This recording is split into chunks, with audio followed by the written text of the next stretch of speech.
Magic! 9 days have passed since we arrived at the base. Celeria's foot has now healed to just beyond the heel, and she can walk with a limp. Ever since she knew her leg would heal, Celeria has been in a constant good mood. I should have explained it to her sooner. I asked Celeria if she wanted to leave once her leg was healed or wait until her hand was healed as well. She wanted to wait for her hand, so it was decided we would be staying at this base for a while longer. Once Celeria found out she didn't have to rest anymore, she asked me to teach her the sword, so I've been showing her basic one-handed combos. Not that I know anything about proper swordsmanship. Procuring food is also going smoothly. My hunting time has been reduced compared to the beginning, and I'm usually finished by the morning. I spend the free time having Celeria teach me the language. My language learning is progressing, and I can now hold a conversation, albeit a broken one, all thanks to the updates. Today, too, I finished hunting in the morning and returned. The catch of the day was a smaller wild boar, a big boar, weighing about 30 kilograms. It was a hassle to butcher it in the mountains, so after draining the blood, I carried it back whole. Celeria seemed to have gone outside the base to gather firewood by the riverbed. I'd prefer it if she stayed inside the base, though. When she noticed my return, she approached me, happily dragging one leg. On the foot that had the prosthesis, she wore the boot that had been chewed up and riddled with holes by the greyhound. "Welcome back, Mr. Corinth." "I'm back, Celeria." Being able to greet each other is great. However, I can't be certain if the words she's speaking actually mean what I think they do, as I still have too few samples. My understanding is based on nanomes' inferred translations, which are then updated.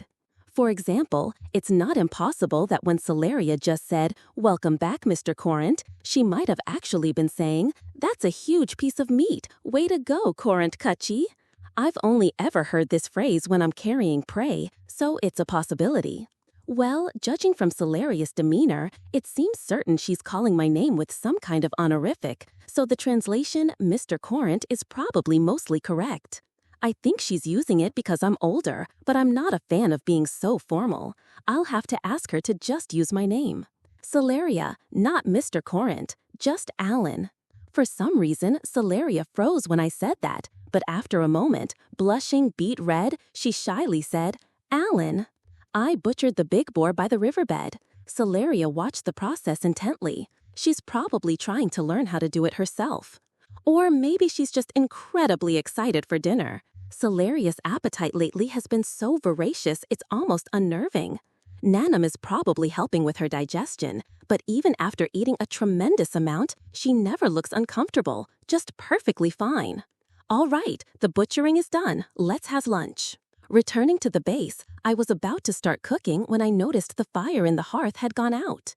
Come to think of it, I've never paid it any mind before, but Celeria has always been the one to light the fire. How did she do it? Does she have some kind of tool? Celeria, who also seemed to have noticed the fire was out, was adding more firewood to the hearth. As I watched to see what she would do, she turned her palm towards the hearth and closed her eyes. She stayed that way for about 10 seconds, then opened her eyes and, I think she said, "Fire," and flames erupted from the space about 20 centimeters in front of her palm. What? What is this? Unknown. However, the same energy previously observed has been detected. That again! What in the world is this? Celeria directed the flames towards the hearth for about 10 seconds, like a flamethrower, then stopped holding out her hand.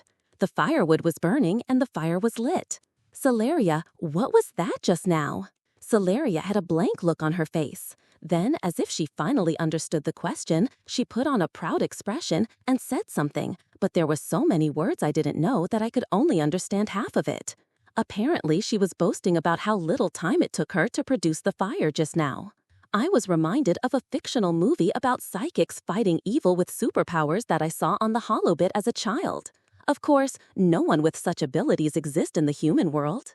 Could Celeria be a psychic? That is a possibility. However, judging from her reaction to your question earlier, it may be a common ability on this planet. That might be true. Nanum has detected this energy 3 times. 2 of those times were from Celeria, and 1 was when I made the sword glow. Even when the sword glowed, Celeria ignored the sword and was only concerned with the cross-section of the log. Does that mean a glowing sword isn't that unusual? If Celeria is a psychic, then I, who made the sword glow, would also be a psychic. Did I awaken to psychic powers after coming to this planet? There's nothing different about my body, and I don't feel like some power has taken root within me. Generally, I have one hypothesis. The sensor's reaction is similar to the reaction when observing the unknown energy discovered on the second planet of the Iridar system, Salsa 2. The Iridar system? The name sounds vaguely familiar. Ah, I remember. It's something I learned at the Fleet Academy. It's a planet that became famous about 40 years ago when a habitable planet was discovered. Planets that are habitable without terraforming are extremely rare. Yes, it was an energy discovered when an investigator was attacked and seriously injured by an indigenous creature during the planet's survey phase. That dog-like indigenous creature, from a standstill, literally closed a distance of over 10 meters at a speed invisible to the naked eye and attacked. Afterward, the creature was captured and studied, but it was found that its body was not structured to allow for such acceleration. Later research revealed that the creature was, in a sense, strengthening its body by utilizing an unknown energy. That's about all I know. Much more has been discovered since then. Even if we assume for now that the energy just observed is the same as the energy discovered on Salsa 2, a dedicated sensor developed on Salsa 2 is required detailed investigation. Can you make that sensor? It is possible, but it will consume 5 rare metal tablets and require a manufacturing period of 5 days. I'll take them later, so start manufacturing. Understood. If the humans of this planet can freely use abilities like this, it's a problem. Honestly, I thought I could handle Celeria's pursuers, whoever they may be, with a rifle. However, this ability is dangerous. It would be fine if it was just producing flames, but there's no guarantee there aren't other abilities. It's more likely that there are others. Celeria said fire just now. If all she could do was produce flames, she wouldn't say fire, would she? She probably said fire to distinguish it from other abilities. No, there's no point in thinking about such hypothetical situations. To ask Celeria various things, I need a better vocabulary. For the time being, I'll just have to keep working hard on my language studies as before. I suddenly noticed Celeria looking at me suspiciously. Oops, I was lost in thought. Let's have lunch. 14 days have passed since we came to the base, and Celeria's leg has completely healed. When I gave her the shin guard I had kept, she teared up and said thank you. Her healed leg isn't back to its best condition, and Nanom has instructed her to do rehabilitation. I accompany Celeria on her rehabilitation, walking along the riverbed together. My language skills have progressed since then, and I can speak quite well now. While walking, I asked Celeria something that had been on my mind. Celeria, that thing you used the other day to light the bonfire, can you do other things with it? You mean maga? I immediately updated. Nanom seemed to have translated it as magic. Yes, can you do other magic? Of course I can, Celeria replied, slightly surprised. Could you show me? After a slight hesitation, Celeria held her hand out towards the river and closed her eyes. After about 15 seconds, she opened them wide and said, fireball. A ball of fire, just under 30 centimeters in size, appeared about 20 centimeters in front of her palm and flew towards the river. It was about the speed of a thrown stone. It hit the river water with a sizzle and disappeared. Whoa, cool! The speed it flew at was surprisingly slow, which was refreshingly new. It would be terrifying if that came flying at you, though. As I looked at Celeria with expectant eyes, it seemed she was going to show me other spells. Again, she held her hand out towards the river and closed her eyes. After about 30 seconds, she opened them wide and said, flame arrow. This time, 3 flame-like arrows appeared at the tip of her palm and flew towards the river again. This time, they were faster than the fireball, flying with the speed of an arrow, and hit the water with a sizzle and disappeared. Whoa, this is amazing too! Is it a higher-level spell than fireball? It seems quite useful. When I gave her a what's next look, Celeria now held her hand out towards the riverbank. Is it a spell for use on land? Closing her eyes, after about 30 seconds, she opened them and said, firewall, and a wall-like object made of flames appeared about 5 meters away. It was just under 2 meters high and about 5 meters wide. Whoa! This is amazing! It's probably used to create a wall and obstruct the opponent's movement.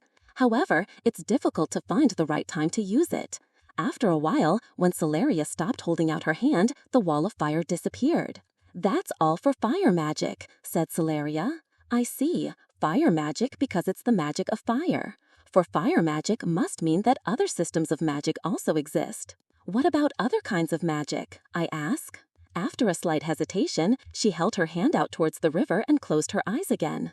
After about 10 seconds, she opened them and said, "Water," and water came gushing out of the space in front of her palm. This also disappeared when Celeria stopped holding out her hand. "Whoa, this is amazing too. Isn't this so-called material creation?" It looked like she was creating water out of thin air. Celeria looked embarrassed. "This is all I can use." "I see, so she's good at fire magic and not so good at water magic. Still, it's an amazing spell." "Can you drink this water?" I asked.